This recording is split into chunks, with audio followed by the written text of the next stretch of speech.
Hi guys, this is my first YouTube video. If you follow me on TikTok, you know that I cover a lot of true crime cases as well as horror and film movies. So I'll be moving over to do longer format videos here. You guys are gonna have to bear with me as I learn how to get this whole YouTube thing down. Hopefully I'll get better as we go along. Today we're going to be talking about the case of Amanda Knox.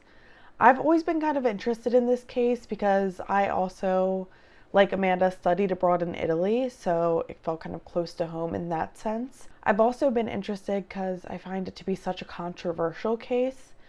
I feel like everybody I talk to has a different opinion. I did an Instagram poll actually, and it was almost 50-50 whether people thought that she was innocent or guilty. I've also gone back and forth about what I believe in the case. Even researching this case, I'm still not 100% on anything. It's kind of hard to tell, so you guys can let me know down in the comments whether you think she is innocent or guilty. I literally recorded that whole intro without lipstick on, so that's good. Don't mind me. All right, let's set the stage a little bit and get into some of Amanda Knox's background. So it's 2007 and Amanda Knox is pretty much your average 20-year-old college student. Amanda grew up in Seattle and her parents, Etta and Kurt, divorced when she was a toddler. She has a younger sister named Deanna and two stepsisters. She grew up in a middle-class neighborhood and was pretty athletic. Her friends referred to her as a nice and gentle person, and Amanda describes herself as just a weirdo who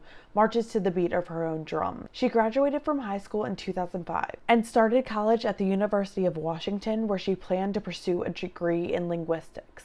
She was on the dean's list and worked multiple jobs, but also found time for the occasional college party. Eventually, she decided to spend a year abroad in Perugia, Italy. Now, Perugia is in central Italy between Rome and Florence. It's a well-known cultural and artistic center. It has a population of 150,000 people, but more than a quarter of them are students, many from abroad. Now, this is a big decision to make for a 20-year-old. The flight from Seattle to Italy is almost 12 hours. I lived in Italy at 25 and I was super nervous. I don't think I would have been ready at 20. Amanda hoped to find her place in the world and gain independence by moving to Italy, but what she didn't know is that this decision was going to change her life forever. After arriving in Italy on September 20th, 2007, Amanda stayed in a 4-bedroom, ground floor flat with her roommates who were 2 Italian students and 21-year-old Meredith Kercher from South London. The flat was said to be in a bad area with drug issues, but as someone who lives in New York City, I feel like it's very subjective as to what a bad area is. All cities have their good and their bad. So Meredith Kercher was born in Southwark to her parents Arlene and John. She had previously studied European politics and Italian at the University of Leeds. She worked as a bartender and tour guide to support herself. She also made a cameo in a music video for Christian Lonto's song Some Say in 2004. In Italy, Meredith was studying modern history, political theory, and the history of cinema. She was described by family and friends as very sociable, friendly, and loving. Overall, on this trip, Amanda was really just taking in all Italy had to offer, although she said the educational program was lacking, which made her decide to take up a part-time job at a bar called Le Chic in the city. The bar was run by Patrick Lumumba, and he hoped that hiring Amanda would help him attract more customers. Not long after Amanda moved to Italy, she and Meredith attended a classical music concert where she met 23-year-old Italian engineering student Raffaele Sollecito. Almost immediately, they began a whirlwind romance and were spending every day together. On November 2nd, around 12 p.m., Amanda and Raffaele arrived back home at her flat after spending the night at his apartment to find the door open.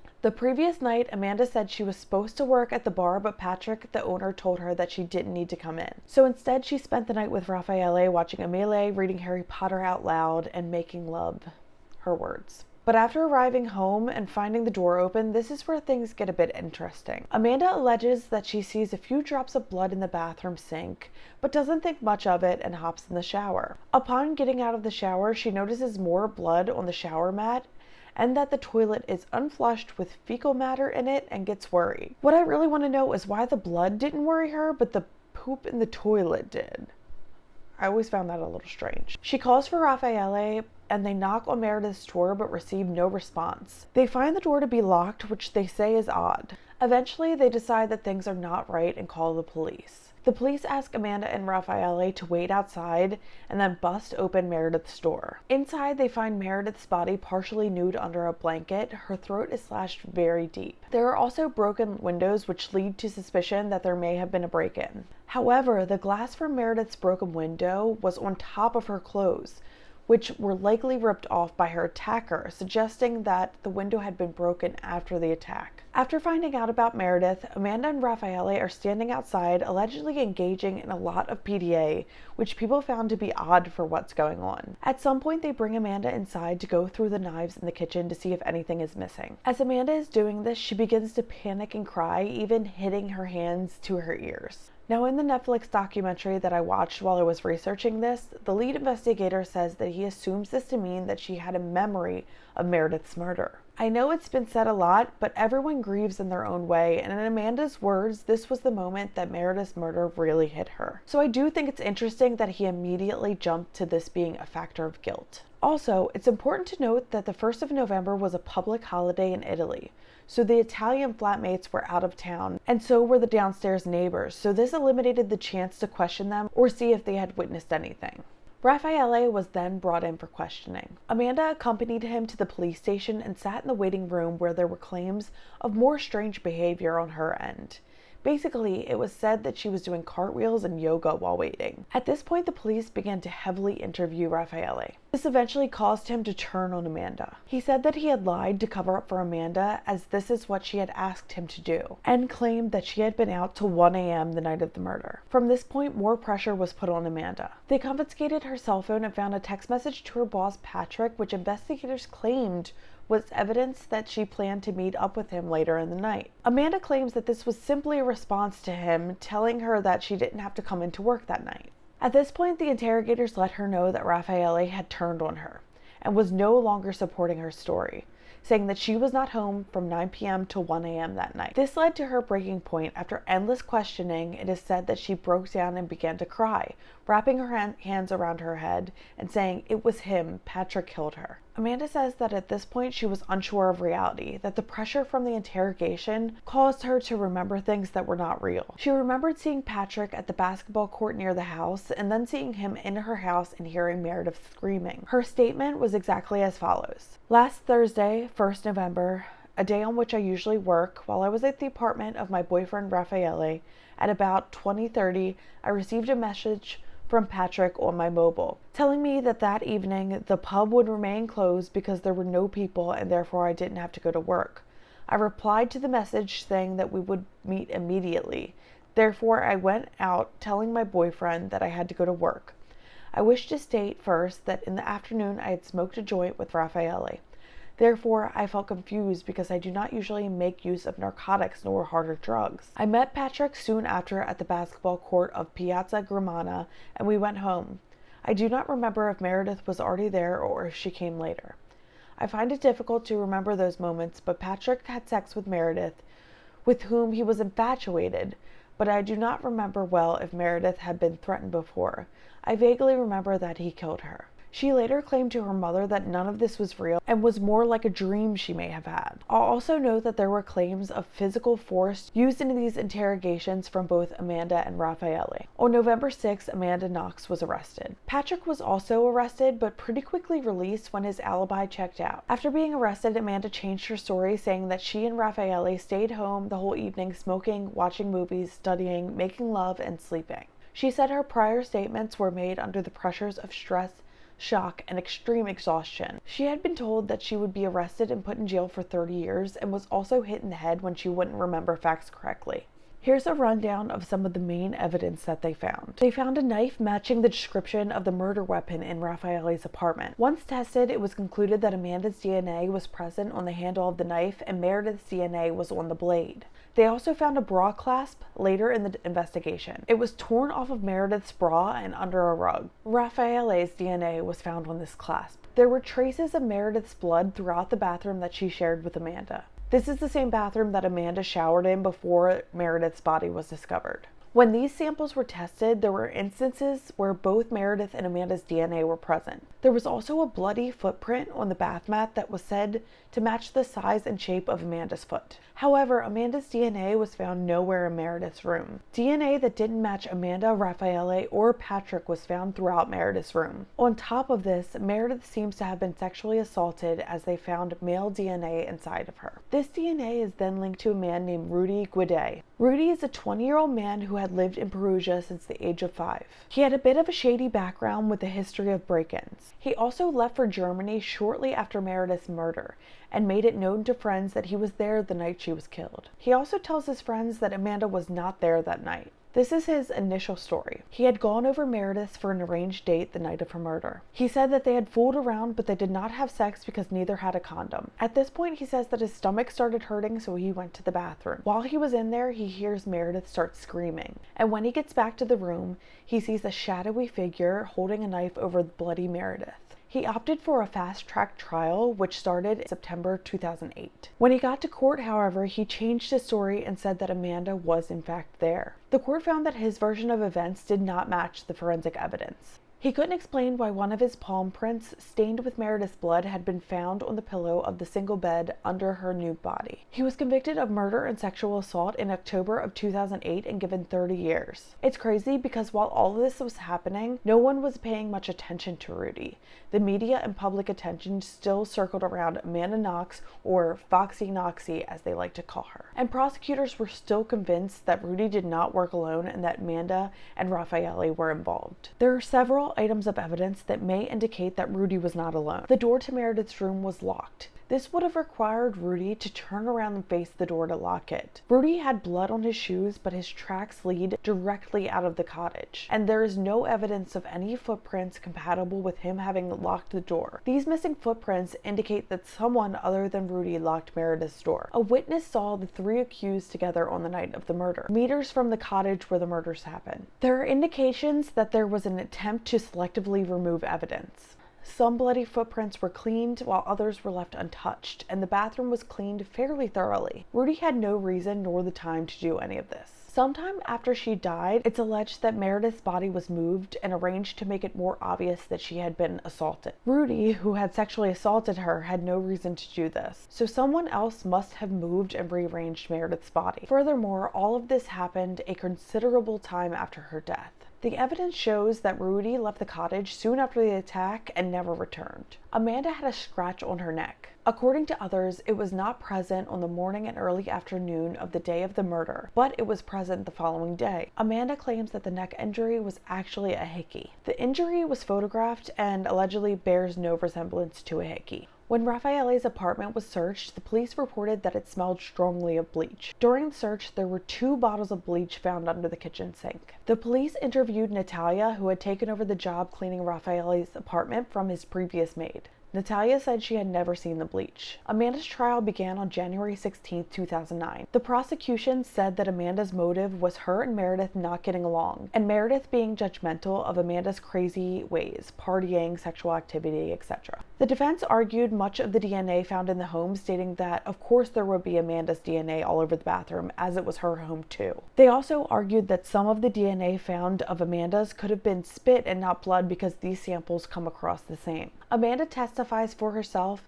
and tries to explain that her lies were due to the intense pressure and abuse from the police. On December 4, 2009, over 2 years after the murder took place, the court made their decision. Both Amanda and Raffaele were found guilty of murder. Amanda was sentenced to 26 years and Raffaele to 25. Amanda got the extra year due to the lies that she had told. The family said that they would appeal the verdict as soon as possible. 3 weeks after Amanda and Raffaele were convicted, Rudy had his prison term cut from 30 to 24 years before the automatic 1/3 reduction given for the fast-track trial, resulting in a final sentence of 16 years. Rudy maintains his innocence, although several inmates have said that he's confessed to killing Meredith. In November of 2010, Amanda and Raffaele were able to file their appeal. At this point, they had been in jail for 3 years. The evidence began to be re-examined by independent experts. And this is when we begin to realize how much of a mess this investigation truly was. There were allegedly over 50 mistakes made by investigators in this process. Two of the most important findings were about the alleged murder weapon and the bra clasp. The knife found at Raffaele's apartment was said to have DNA of Amanda on the handle and Meredith on the blade. Upon re-examination, the DNA on the blade was such a minuscule amount that it shouldn't even have been counted as evidence. They also found out that this knife was tested along many other of Meredith's things, which could have led to cross-contamination. Not to mention the fact that the crime scene was not secured well and the authorities were not using proper protective gear. There were many times where they didn't change their shoe covers when going from room to room, which could easily cause a transfer of DNA. When it comes to the bra clasp, it was revealed that this piece of evidence was not found until a later search of the apartment about 45 days after the murder. With this big of a gap, it's very possible for DNA found on it to be inaccurate. Although one independent investigator did feel like there was too much of Raffaele's DNA on the bra clasp for it to only be from DNA transfer. On October 3rd, 2011, a new verdict came in for the appeal. Amanda and Raffaele were acquitted of the murder charges and immediately released from prison. Amanda breaks down crying in court and is free to return home to the United States. The public reaction of Italy was outrage and angry mobs that gathered outside the courthouse. Amanda came back to Seattle, got her own place, and began studying creative writing at the University of Washington. She had a hard time because of the infamous status she had gotten during her 4+ years on trial. Then on March 26, 2013, an Italian court actually overturned Amanda and Raffaele's acquittals. They used circumstantial evidence to claim that she was still guilty. I can't even imagine what it's like to go through this roller coaster of back and forth. On September 30th, 2013, a retrial began, although Amanda was not needed to be present in Italy. On January 30th, 2014, they were again found guilty of the murder of Meredith Kercher. The defense, of course, appealed this verdict. This was the final chance for an appeal, and if she was found guilty this time, she would serve 28 years in an Italian prison. On March 27th, 2015, Amanda and Raffaele are officially and finally acquitted from the murder charges, and the case is closed. They cited the reasoning for this being both various flaws in the investigation and the media bias and pressure surrounding the rush to find a suspect. Amanda Knox is now in her mid-30s and was married in 2020 to a man named Chris Robinson. She works with the Innocence Project and wrote a memoir. She also has a podcast called Labyrinths with her husband, which is about people going through the maze of life. She is super active on Instagram. Raffaele had his own internet company and was a true crime expert on an Italian TV show. He also got engaged in 2019. On December 4th, 2020, an Italian court ruled that Rudy could complete his term doing community service. Amanda spoke out about this on Good Morning America, saying, "I do know that many people have suffered a great deal because of what he did, and I continue to be shocked that he is the forgotten killer, the one who was quietly tucked away, convicted of a lesser crime, and does not have to live with the burden of being forever associated with Meredith's death. I am the one who has been condemned to live with this infamy, and while I can't say that I wish him suffering or imprisonment, I do wish that he had been fully held accountable for what he did and that he acknowledged what he did. And I don't know if that will ever happen. The only reason you know I exist is because of what he did, and that is a grave injustice." In January of 2020, Meredith Kercher's dad, John Kercher, was found injured on a road in South London and later died from his injuries. After Meredith's death, he had written a book called Meredith, Our Daughter's Murder, and the Heartbreaking Quest for the Truth.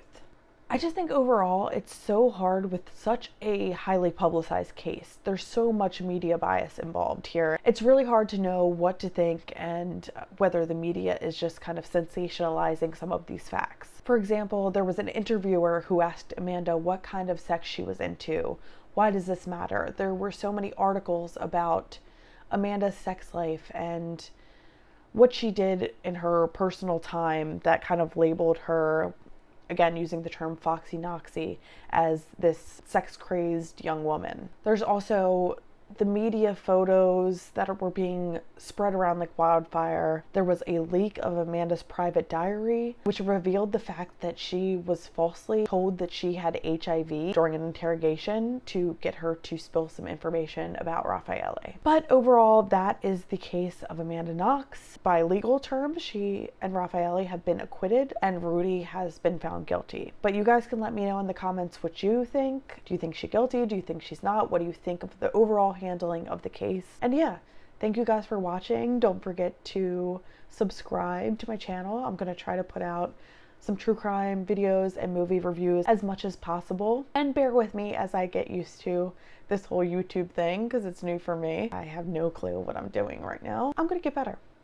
I'm gonna get better. Hopefully I can make sure I don't have a glare on my glasses and eventually have one of those cool backgrounds that all the YouTubers have. Maybe have like a neon light that says Free Spirits. I don't know. What do you guys think? Also, let me know in the comments what cases you guys want me to cover, what movies you guys want me to review or explain. So don't forget to follow me on Instagram and TikTok, Ray_spirits on all of those platforms.